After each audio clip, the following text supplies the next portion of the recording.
સાંભળો તો, ઓલી વાત સાંભળી તમે? ઓલા ભરત કાકાના છોકરી છે ને એના છૂટાછેડા થઈ ગયા. હા, મને સમાચાર મળ્યા, પણ દીકરીના ઘર તોડવા પાછળ છે ને પિયરિયાનો જ હાથ હોય છે. એ કેવી રીતે?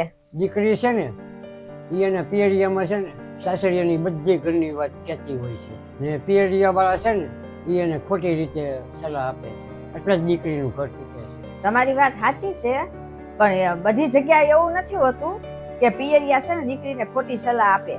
ઘણી જગ્યાએ એવું હોય છે સાચી સલાહ આપે દીકરીને. કોઈ પણ મા બાપ છે ને એવું નથી ઈચ્છતા કે એની દીકરી છે ને સાસરિયામાં દુખી થાય એમ. પણ જ્યારે દીકરીને છે ને એના હાહરિયા છે ને ખોટી રીતે હેરાન કરતા હોય અને એનું અપમાન વારંવાર કરતા હોય તો જ દીકરી આપણા પિયરમાં છે ને વાત કરે અને એના મા બાપ દુખી થાય. કોઈ પણ મા બાપ એની દીકરીનું ઘર તોડવા ન માંગતા હોય. એ લોકો છે ને એની દીકરીને ખુદ જોવા માંગતા હોય. તારી વાત સાચી છે,